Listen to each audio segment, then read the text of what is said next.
எல்லாமே விதிப்படிதான் நடக்கும். விதியை யாராலும் வெல்ல முடியாது.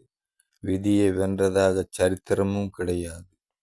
போன ஜென்மத்தில் அவரவர் செய்த பாவ புண்ணியத்தின் அடிப்படையில்தான் இந்த ஜென்ம வாழ்க்கை அமையும். போன ஜென்மத்தில் புண்ணியம் செய்திருந்தால் இந்த ஜென்ம வாழ்க்கை சிறப்பாக அமையும்.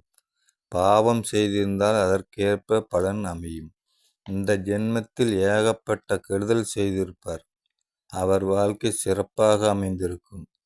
அவர் போன ஜென்மத்தில் நல்ல செயல்களை செய்திருப்பார். அதனால்தான் இந்த ஜென்ம சிறப்பாக அமைந்துள்ளது.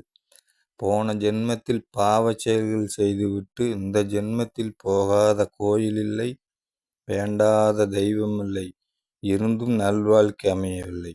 எதனால்? போன ஜென்ம வினையே. நீங்கள் பிறக்கும்போதே உங்கள் விதி எழுதப்பட்டு விட்டது. அதன்படிதான் நடக்கும். இடையில் தெய்வத்தை திட்டி தீர்ப்பதில் பயனில்லை. ஒருவர் கடவுள் இல்லை, சாஸ்திரங்கள் பொய் என்று சொல்வார். ஆனால் வாழ்க்கை சிறப்பாக அமைந்து விடுவதுண்டு. ஒருவர் எல்லா கோயில்களுக்கும் போவார், எல்லா நேர்த்திக்கடனும் செய்வார். இருந்தும் சிறப்பாக வாழ்க்கை அமைவதில்லை. எல்லாம் போன ஜென்ம கர்ம வினையே. ஆதலால் இந்த ஜென்மத்தில் முடிந்தளவு அனைவருக்கும் நல்லதையே செய்யுங்கள். நல்லதை செய்ய முடியாவிட்டாலும் கெடுதலை செய்யாமல் இருங்கள். நல்லதையே நினையுங்கள், நல்லதையே செய்யுங்கள்.